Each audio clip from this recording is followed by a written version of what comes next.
everybody. Welcome to the first episode of Home on the RNG. Hello. Today we're going to talk about a game you've never heard of called Great Greed. It was a Game Boy RPG. Did I introduce it to you, or did you already know about it? Well, let's go ahead and start with the personal history section.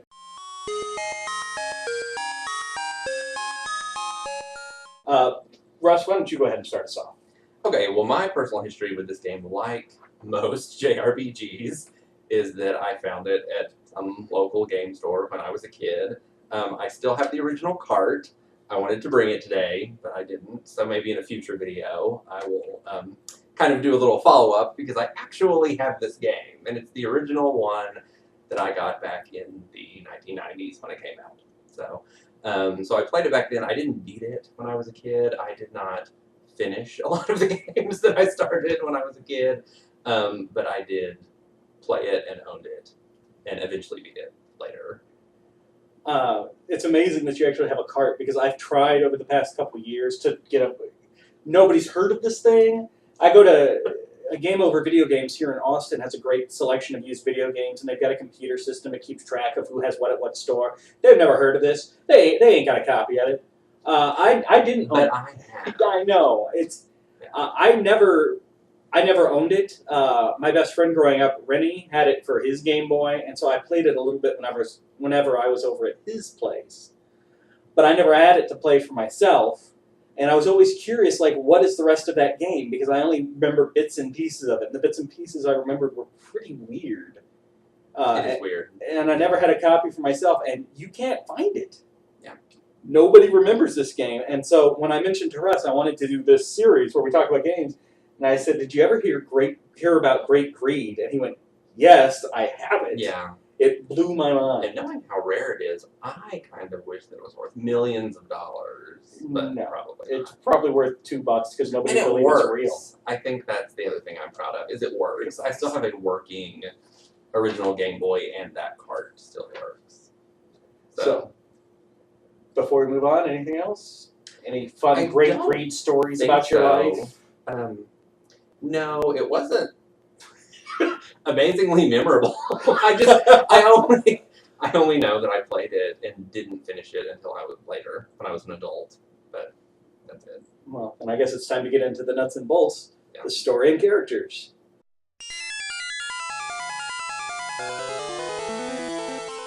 The story for Great Greed, in some respects, is fairly standard. It's a great evil that has to be destroyed by the plucky underdog. But there are a few elements that really make it stand out. The first is that this game is very heavily about environmental conservation. Which was really big in the 90s. I know, but it's and alluding to it was fairly standard in games at the time. But this doesn't allude. No. This is flat out, you're fighting biohazard. You are checking acid rain levels in the Yeah, forest of that's what Earth. I was going to say. It's actually, the main character is pulled into this magical world from our world. It's like a Game Boy version of Captain N. He is pulled in while he's checking acid rain levels with his father. He's an environmentalist hippie. From there, you're trying to track down something that can defeat the evil biohazard. You're passed from royal family daughter to royal family daughter. Princesses.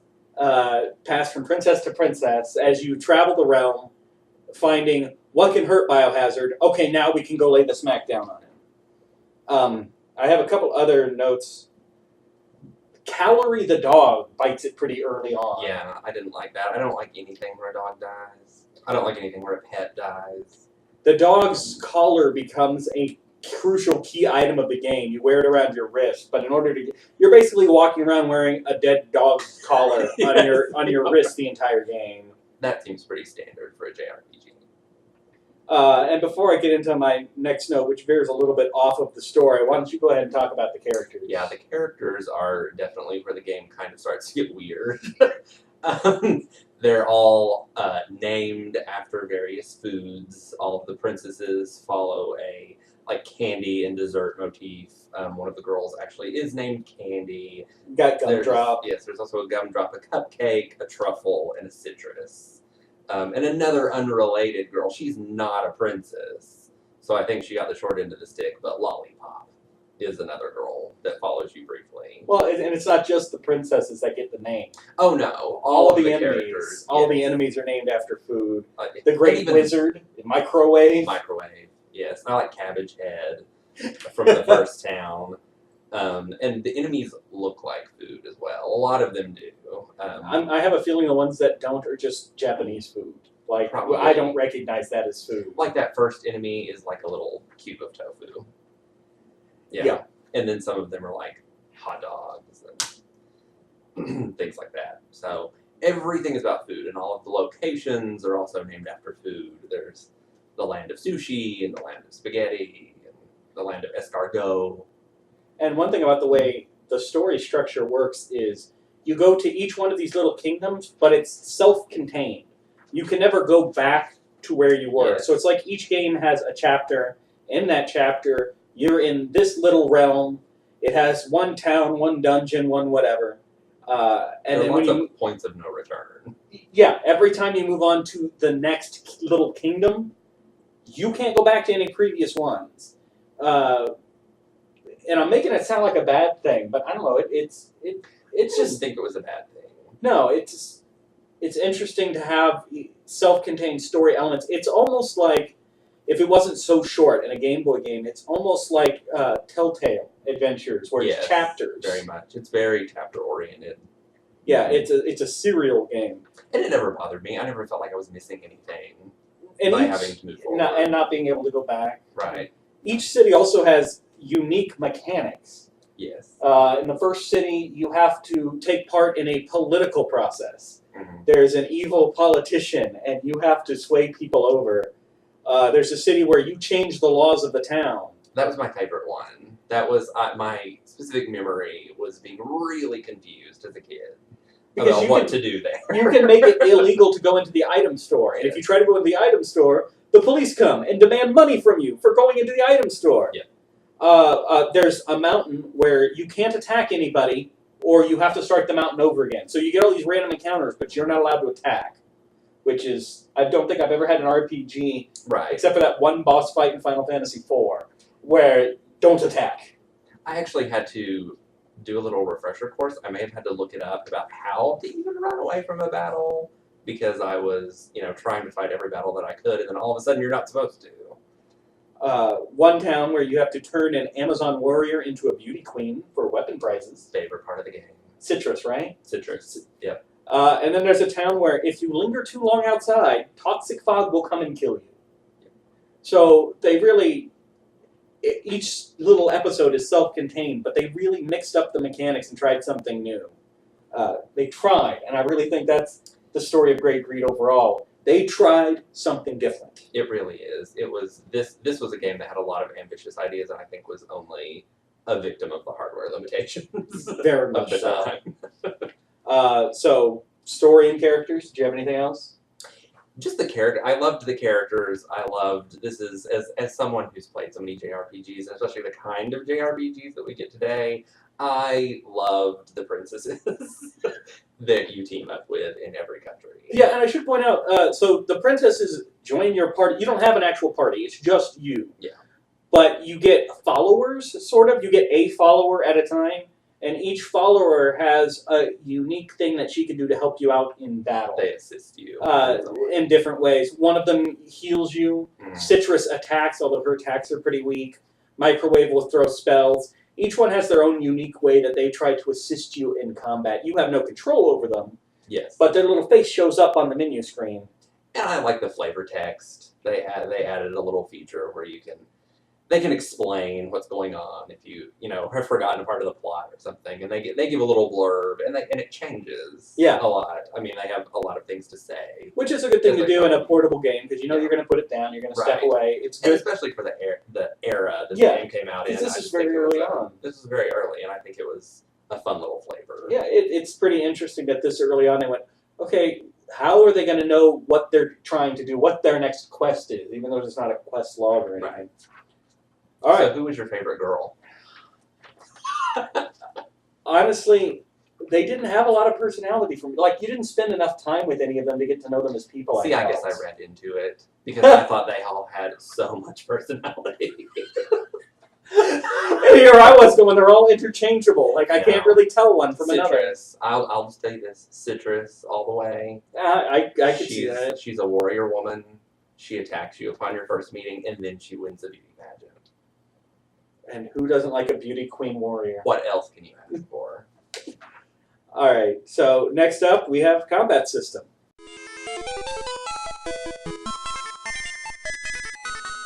All right, so the combat system for Great Greed is actually pretty unique for JRPGs. Unique, yes.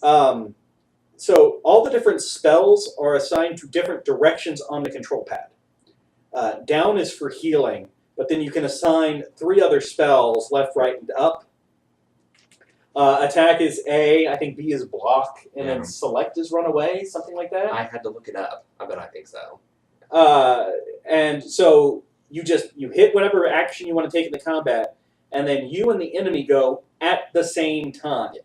So you both deal damage to each other simultaneously, which means it's possible for you to die and still have technically won the combat, even though you got a game over, because you could both just afterwards. I guess it's technically possible for you and the enemy to die at the same time. Yeah. At which point, I'm sure the enemy would win. It never happened to me. No, it didn't happen to me either, but it could. It could, theoretically. I don't remember any other RPG, and you're going to have the answer to this. No, where both attack simultaneously. No, it was definitely unique. I cannot think off the top of my head of any RPG that has had that system. I can't think of any RPG that has had a similar system. Now, it's also, even since then, like a lot of turn-based games, if you take too long to determine what you're going to do, the enemy will just go. Yes. The enemy will keep going. In fact, if you just sit there and wait, you will die. One of the features that it uses that I love that very few games do, every time you level up, you get full health and full mana back. Mm-hmm.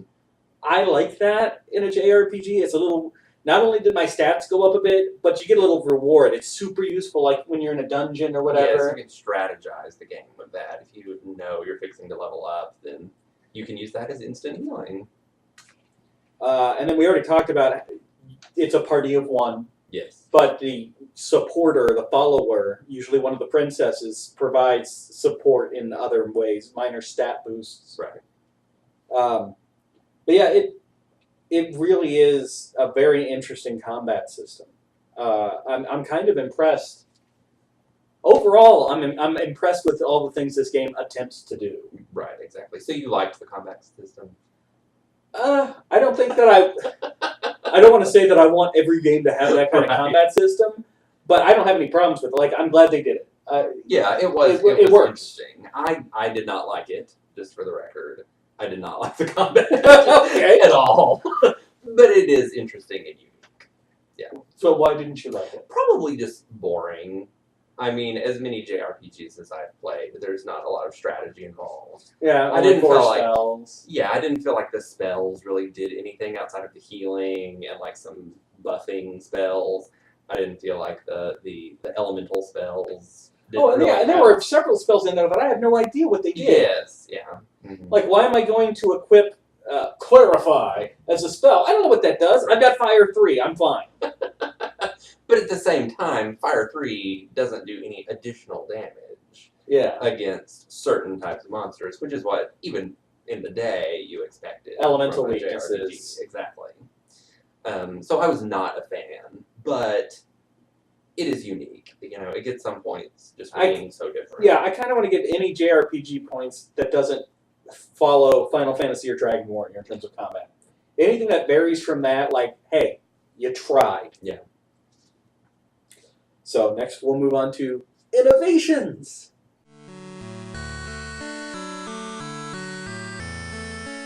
I actually have a lot listed here for innovations because it was a pretty ambitious game for the Game Boy. Like we've alluded to a couple of times, they really tried to do a lot. The ability to save anywhere, even in a dungeon. Yes. Now, the ability to save a game anywhere you can is kind of essential for a portable game. Mhm. But still, one this old, it's pretty surprising that they let you just save in the middle of a dungeon. No save points, no nothing. Yeah. I like that touch. We addressed the very linear gameplay. Once you go to a new country, Right. that's the end. You're not going back. There's actually a moment that breaks the fourth wall Yes, I did like that moment. where Princess Gumdrop Green Mhm. says, yes, the programmer gave us weird names. Deal with it. And she's disguising herself with the name Marcella Yes. to begin with. She's also, this I think is how I read a lot more into the characters than you did, because she's crazy. She disguises herself as Marcella. She lies to her fiance and his son about her true identity. And she can hear the voices of the programmer.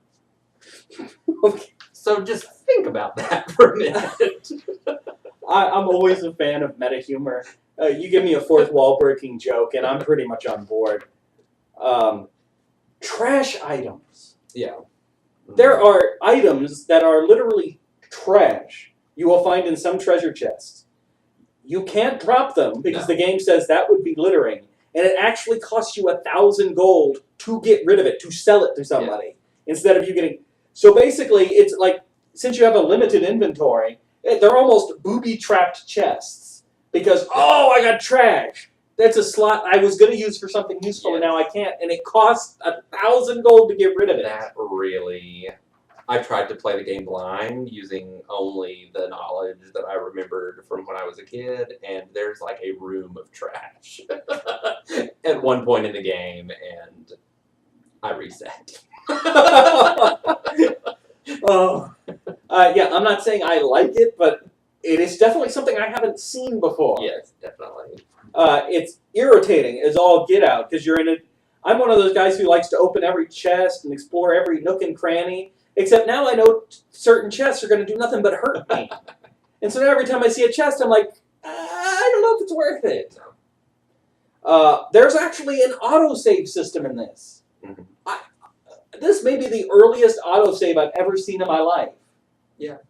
I have no idea how it works exactly, but the first time I got a game over is when I found out, oh wow, it saved for me.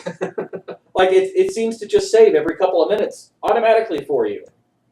I can't believe... I don't think there's any other Game Boy game that has that. No, I'm not going to think of. And I certainly can't remember any other game from that era having autosave. No. That's something that came along with more modern consoles, the PS2, PS3. And it's so convenient, especially for the the handheld game that it is. Yeah. What if your battery dies? Don't worry. Autosave. It auto-saved. Like, how did Great Greed manage to find the technology for autosave and, like, no NES game did? Yeah. No SNES game did. How does that... That's really one of the most mind-blowing things. This next topic I know you're really going to want to talk about, so I'm going to skip it for the last. Beating the game unlocks the Sound and Monster Gallery. Yes. That's another... Exactly. That is like a staple in modern games, but what game was doing that on the Game Boy back in the day? Yeah, what Game Boy game had hidden modes that you unlock by beating the game? And my favorite, of course, was the little biographies it gave for each character. Oh, see, that's where you read into them. I don't think I saw Maybe that. did you not read the biography? Yeah. Once I beat the game, I was done. My most favorite thing. Yeah. All right, here I think is where Russ is going to take over for a little while.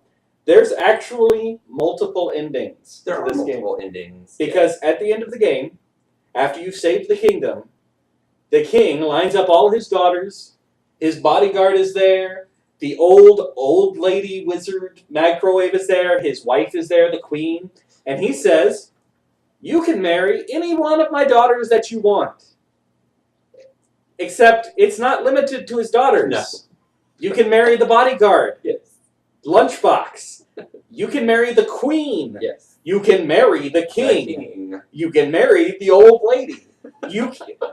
It prefers for you to marry one of the daughters. Right. Because you have That's to go what through you're a couple more. intended to do. You can go through a couple more dialogue options. You can even marry Gumdrop, who's engaged. Again. You break her up with her fiance, and then she marries you. Yes. And that's why she's crazy. you marry the queen, and the king just spends the whole ending crying. Like, you're the hero. I guess I'll divorce my wife, and you can marry her. And the queen's like, I don't know why we're doing this, but okay. Yep. Like, whoever it is goes with it. Definitely the best part.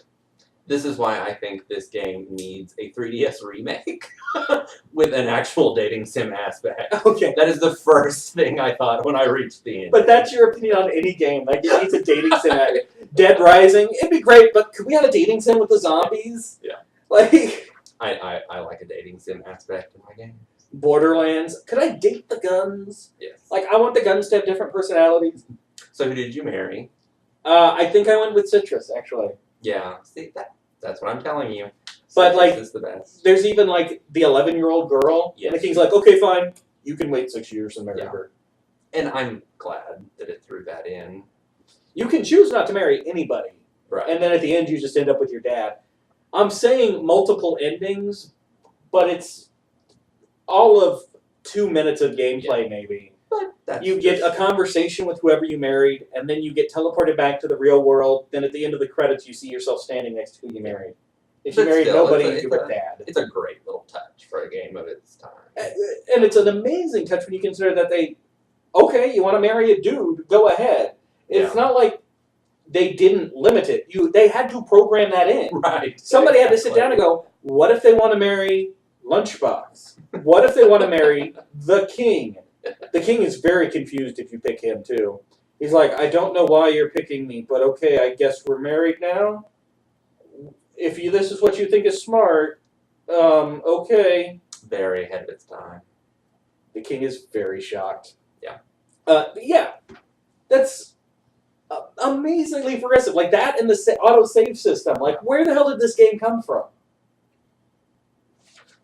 Did you have any other innovations, any other things that stuck out to you as weird or different? No, I think you pretty much covered it on the innovations. I just appreciated I appreciated the dungeons. The dungeons always had a little mechanic. Most of them had a little mechanic. Where you can only move in certain directions. Kind of a little bit of a puzzle feel to it. The record dungeon. There's the record dungeon, and then the one in the sewer, and you had to follow the flow of the water, and then there's a dungeon where you weirdly have to like touch baby birds. Oh, that's right. And then the mama bird comes and flies you around to different random locations. Yeah, it's a teleporting system Yeah. based on the mama bird not wanting you to bother its babies. Right. Yeah. So I appreciate that. It's nature. I think that was pretty interesting. All right, so next we're going to move on to the topic that we are woefully unprepared to do. Music!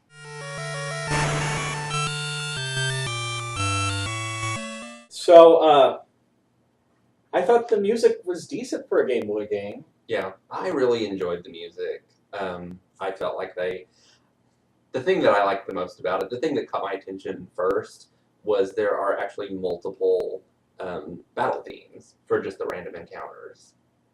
Did you notice that at all? I don't know how I didn't. Yes.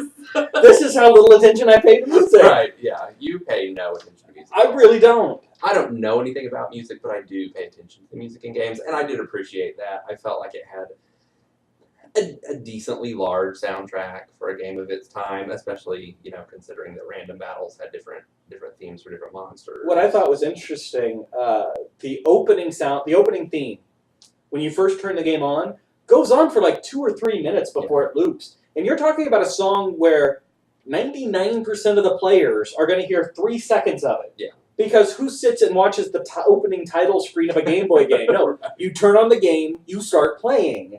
Yeah. But it goes on for a while. Like, they actually tried. I was actually curious, so I looked up. I wanted to see who the composer was. I don't know why on earth I wanted to. But the composer is listed as Chopin. Now, I don't know. So he was resurrected from the grave. I don't know enough about Chopin to know if maybe they took Chopin music and Game Boy'd it. I don't know either. I got no clue. Or if that's just an alias that the guy who put the music together used. I don't know. I even played Eternal Sonata for all of you out there that have also played that and know your RPGs. And again, I don't know anything about Chopin music. Yeah, so as far as music goes, I think like every other element of this game, they tried. I think they really did. I think it was pretty ambitious for its Now time. it's Game Boy music. It's not. Yeah. Russ and I are not going to sit here and listen to it to unwind and relax at the end of a long day. But man, they really tried to make the most with what they had. Yeah, they did. I commend them on soundtrack. As usual, I commend Chopin on the soundtrack. I, From Beyond the Grave, I send this is well his final wishes. work. It will stand Yeah. testament. This is his lifelong achievement. Yes. Congratulations, Chopin. I as usual was indifferent to music. That's just me. I'm afraid. It was good. It's not. Yeah, it's not anything I'm going to listen to for fun. I have the soundtrack. But good. Of course you do. I created clips of the soundtrack to put together the video. So if you ever want to hear it, yes, I'll listen to it and unwind later. okay. So I think it's time for final thoughts. Final thoughts.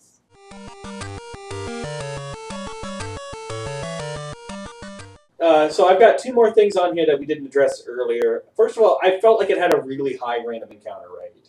Very high. Yes. That was obnoxious. I like for a game to, first of all, I really prefer random encounters when you can see the enemy coming. Yeah. So less random, I guess. Well, you couldn't do that in this game. No. On a Game Boy. No, and that's unfair. I'm just saying where my position is, where I'm coming from. Right. My preference is always Earthbound style, where you see the monster and you can approach it from various. But the encounter rate on this was just, it seemed, there were times where I do a random fight, take a step, do another random fight, take 2 steps, fighting. Oh my But god. that's where it came in handy that a level up would Boost all restore your all of stats. your HP and MP. Yeah, and I guess maybe the argument could be made, because I feel like we play games at a much faster pace these days. This was a Game Boy game. Remember when you were a kid and you play it for an hour here, an hour there? It would lengthen the enjoyment of the game. It did. Yeah, definitely. If you could turn off the random, if you could just turn off encounters in this game, I think the gameplay would go by so fast. Yeah, I felt like with that, maybe there was a little bit too much grinding. I felt like you were grinding more for money than you were grinding for experience. I felt like the equipment made you much stronger. And maybe the random encounters went with that. Well, and that comes into my other note here. I hate it. And you can't tell me this game couldn't have done it because of all the other stuff accomplished. I hate it when you're playing one of these JRPGs and you don't have a way to know if this new piece of equipment is better than what you've got. Right. Until after you buy it and try it on. Yes. I hate that. Just show me a little up arrow, a little down arrow. Let me know if what I'm spending my hard-earned money on is worse than what I'm using. I get it. Because, it's not like you can tell, is a cutter better than a scimitar? Right. It seemed like that happened a lot because you found a lot of equipment. So you would equip things that you found, and then you would get to a new shop, and then you wouldn't know if the equipment you could buy was better or worse than what you found. The high encounter rate and that would probably be the two things I really disliked about this game. Yeah. They're really the only things I disliked about the game on a serious level. Yeah. I liked the game overall. I did too. I think possibly the most profound statement you had was, I'd like a 3DS remake. Like, I'd like a modern remake of this game. I really would. I have it all mapped out in my head. Dating sim aspect with the princesses, and then all of the characters designed in a motif of the food that they're named after. Okay, I could see that. Maybe spend some more time with the characters. Obviously, expand each little kingdom. So maybe people like me who aren't inventing backstories for these characters can get a little... It probably comes back to me playing most of these games in my childhood, and you maybe playing them for the first time now. Yeah. I invented a lot of this stuff in my head when I was a kid and had the most active imagination that anybody could think of. I probably would have if I played it as a kid. I would have invented more backstory. But I'd love to see a modern remake that allowed this game to really stretch what it's trying to do. Yeah. Because for all of it, like, it tried to do that political contest, but what did that come down to? Go out and kill 5 monsters. Right. Like, I like the concept. I like what you're trying to do. Go out and kill 5 monsters. Oh, so close. And yet... Right. And each kingdom is very small. It really is. It's a town a dungeon, Mm-hmm. and maybe one place of interest. Yeah. For each kingdom. The linear nature of the game, I wouldn't mind keeping like that. I wasn't bothered one way or the other by that, but expanding it, Mm-hmm. I'd love. I would line up to play it, and it's a shame. We're never gonna see it. Oh, never. Nobody's Never. ever heard of this. Nobody game. knows about this game. Even the company that made it doesn't know what the hell this game is. But it's worth it. Yeah. I think you summed it up. It's a game ahead of its time. It tried to do the most it could with what it had, and it surpassed some things. Autosave system, gender equality. Not gender equality. What am I trying to say? The ability to pick whatever gender you want. Yeah, marriage rights. Sexual equality. Something. Yeah. It was okay to be gay in Great Greed. It was. And that's not common. A shame that characters like Lunchbox and Timeout was the other guy. Oh yeah. They didn't get to join you. No, you just got princesses. But in the remake, they would. In the remake, you would be able to recruit those male characters as well. So Russ and I are going to learn how to code. Yes. And we are going to create a remake of Great Greed for the 3DS. And that's when we'll find out who heard of the game, because the creators will then stop us with a lawsuit. Like, you will never see a remake unless we started to make one, and then all of a sudden the lawyers would come and punch us in the nuts. That's how that would go. Basically. So that's it. That's it for our review. So your overall grade for the game? How do we want to grade it? Do we want to do A, B, C, D? Do we want to do I would think A, B, C, D. Yeah. I'd give it an A. For what it was trying to do. Like, I get it. Now I'm taking into account the time when it came out, because the features that irritate me, it's hard to hold against it. The hardware limitations. Some of them were just limitations. For what it was, a Game Boy game RPG from the 90s, I'll give it an A. Okay. I'll go with a B. And mainly just because of the battle system. I think even for the time, even though it was a unique, they could have done something different other than that. But it still gets a B because everything else was so ambitious, and I loved all the princesses. So yeah, you give this boy a collection of princesses, and after he's done looking up their skirts, now, the first thing you did when you got the Princess Peach amiibo, was it? Well, I had to make sure she wasn't legless. There was that legless one online that I think sold for $1 million. Yeah. So now that I've thoroughly embarrassed Russ in front of the audience, thank you for joining us for this first episode of Home on the RNG. Thank you for joining us for Great Greed. Next time, we're going to discuss one of Russ's favorite games. Russ? Lufia and the Fortress of Doom. So we'll see you then. Bye.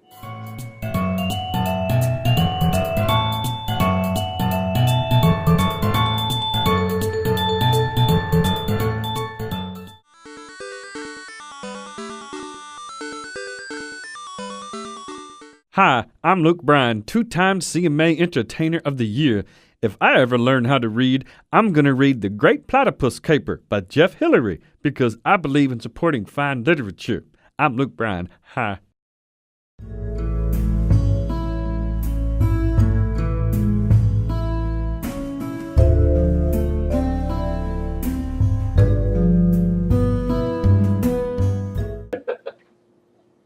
Whenever we start with the section, here's what's fun. Since there's going to be a title card for each section, it's kind of a little break for us. Are we filming this, or are you going to edit this out? I'm going to edit this out. Okay. That's what I'm explaining to you. I'm like, is this part of it? No, this is what Am I'm I explaining. supposed to just be like, yeah? This is what I'm explaining to you. Thank you for being a friend. Where you lead, I will follow anywhere that you tell me to.